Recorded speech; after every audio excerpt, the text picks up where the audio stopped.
So, obviously, I didn't watch Spider-Noir in my car, but I'm gonna be going to like a session with my friends soon, and I just wanted to get some quick thoughts on this show because I watched it before I drove to Costco and everything like that. Uh, some cons to start off with because I have a lot more pros. Uh, I like that they tried to stick to like some authentic like 1920s stuff, but there were a few nitpicks I had. For one, the makeup does not match. Usually you would have like a bit of a glowiness happening to like the beautiful female characters like Kat in the show, for example.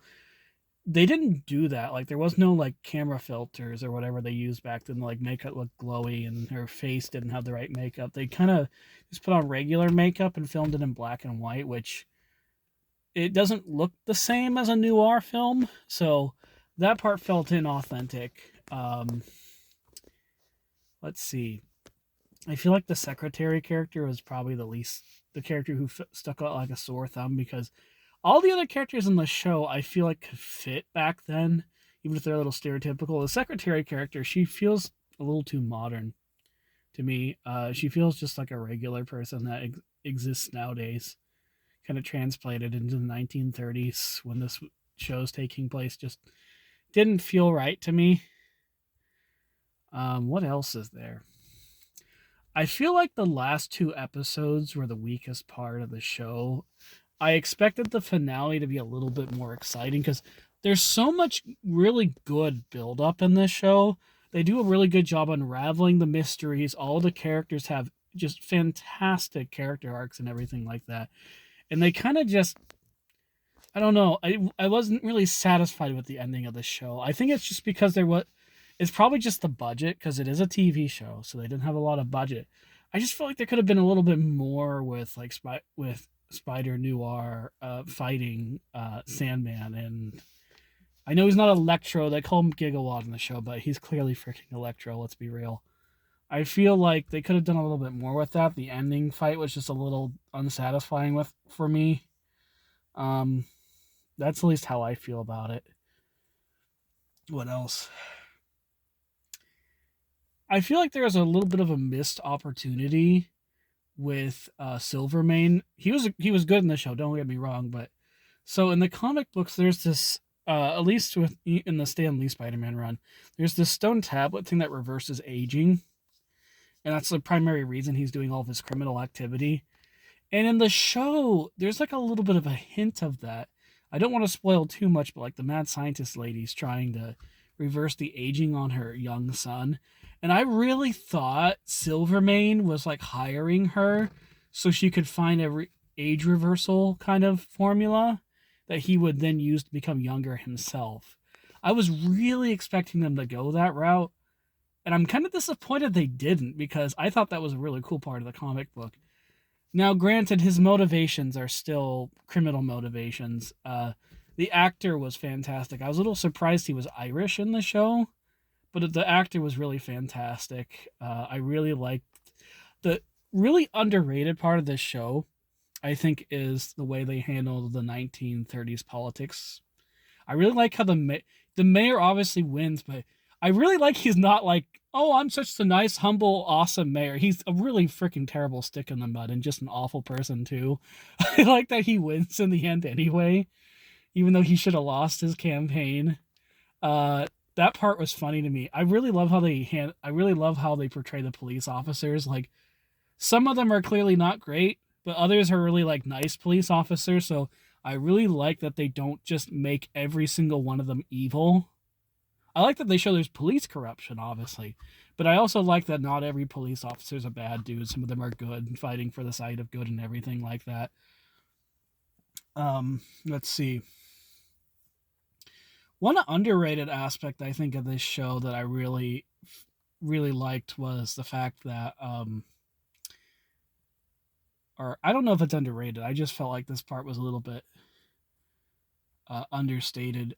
I really like with the so I think most people are going to watch this in black and white. I know I did, but I went back and watched certain sections in color. This show really pops in color, like beautifully pops in color, and that's something I really feel like more TV needs to do nowadays. Because I find it so boring that so much TV nowadays is just not really like everything's so gray toned and everything like that. The colors that pop in certain sections of the show when you watch it in color are fantastic. We need more of that. And it kind of made me prefer the color version in certain sections just because like again, the black and white, I'm certain they filmed it on. I don't know if they did, but I'm certain they filmed an authentic black and white stuff. But without like some of the makeup techniques and color techniques and camera techniques they would use with like the different color filters and everything like that they would film in black and white, I'm almost certain they did it in digital because of the quality and everything like that. But it's just it's filmed in black and white, but it doesn't look authentic black and white, if you know what I mean. Uh, oh gosh, what else is there to say? I feel like that's all my. So this is just an immediate review. If I have time later, I'll probably talk more about like other major things in the show. Some pros I have. For one thing, this show does way better in terms of like Batman Cape Crusader, for example, of portraying like a actual historical setting. Like you have, shall we say, segregated buildings and everything like that. But unlike most TV, which will make a big deal out of it, it's just like the characters just live around it. And I kind of appreciate that they don't make a huge deal out of it. Like the black characters clearly are like, they don't really like it because it's awful. But I like that they don't make a huge deal out of it, like trying to preach to the audience this is evil, because we already know that. We already know the sins of our past and everything like that. Um, I really appreciated also just I love like gangsters in TV and movies and everything. They're like, "Hey, boss, we gotta rough up this time." I appreciate all of that in the show.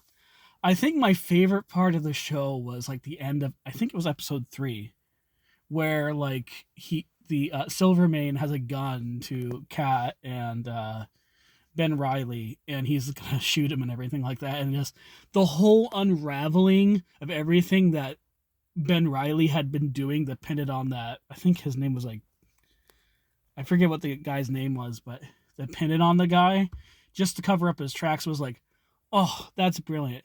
That was like the most noir part of the show. Was just showing the cleverness of the characters.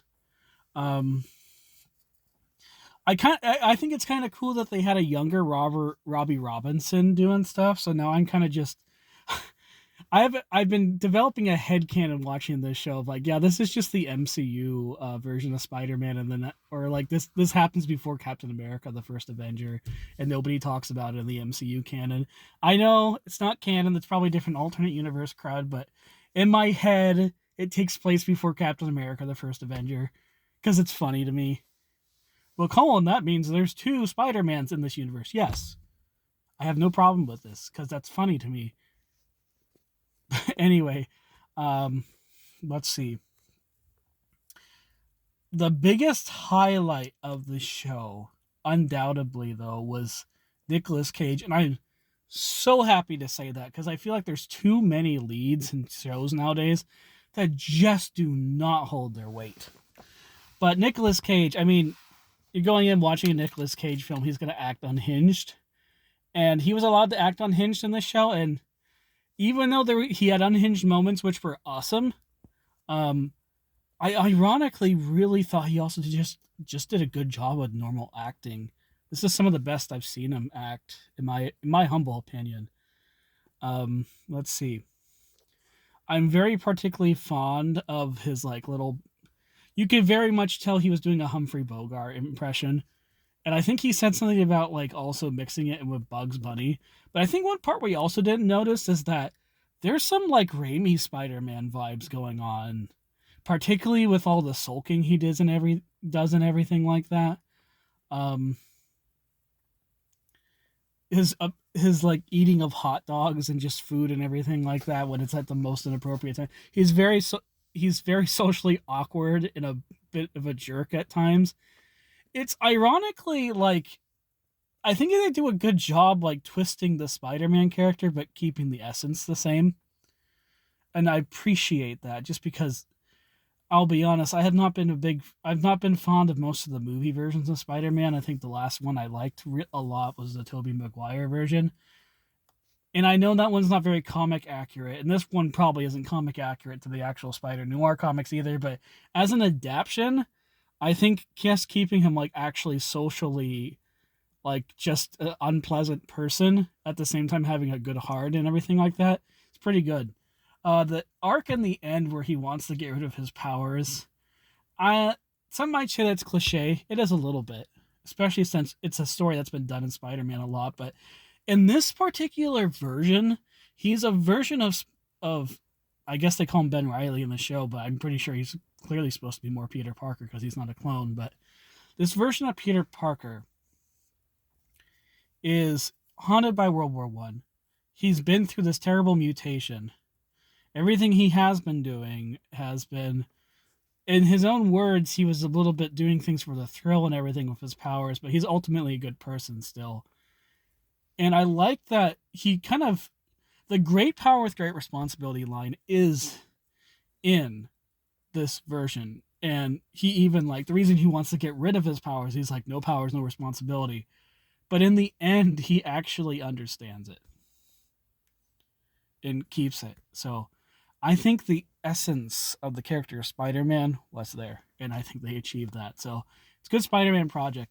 I'm also really fond of the fact that Sandman, he's such an easy character to design. I really like.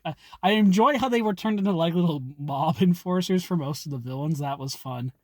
The part I did not expect was the whole Universal monster film vibe they had going in like episode 6, I think it was, where the mad scientist lady. I was not expecting that. And then just all the creepy imagery with like Ben Riley's backstory and everything like that was, oh, all the gross mutations and everything. But in terms of being a reference to old black and white films, it was a good choice to include some Universal horror film homages there, I think. I didn't expect it. I expected them to fully go into the mob storyline and everything like that, but it was good. Gosh, I'm just gushing over this show. I really like how they handled everyone, for the most part. Tombstone, I really was a little disappointed with him, Lonnie Lincoln, in the show. I feel like he's supposed to kind of have a rivalry with Robbie Robertson. I kind of expected him to be antagonist for that character. He sort of does, but he's also sort of gets along with him. It's weird.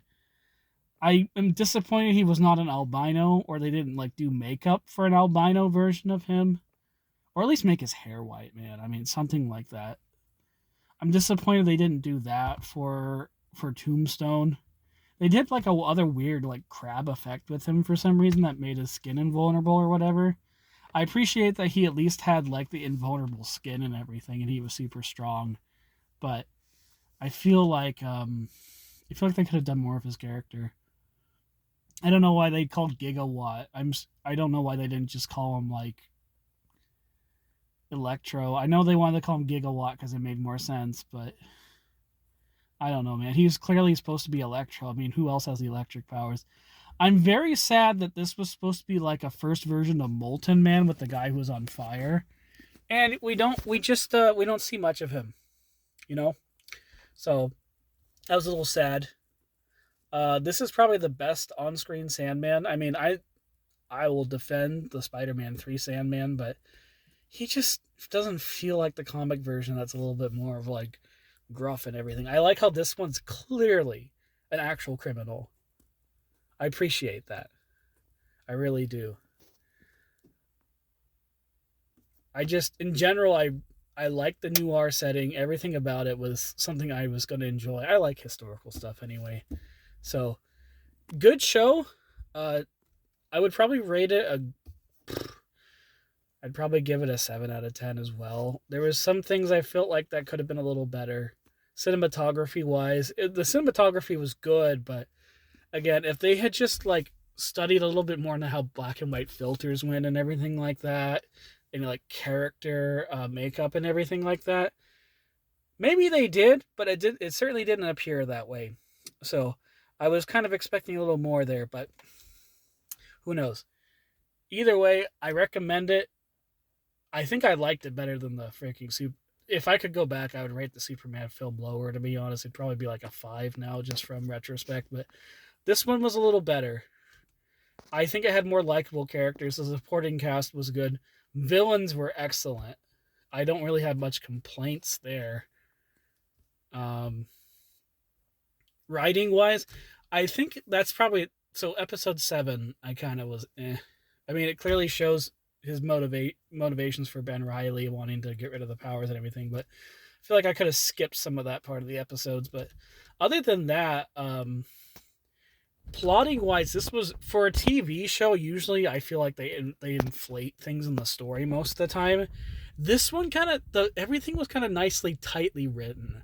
I didn't feel like besides episode 7, most of it kind of felt like everything was important, everything you were watching. So editing was good. I think plotting was pretty good. Um, Music, it might just be how Amazon does the sound mixing. I could barely hear the music at times. I was wearing headphones too, so that wasn't that sort of problem. I don't know. Maybe Amazon has like a weird music suppression thing I didn't know about. I don't know. Either way, good show, would recommend.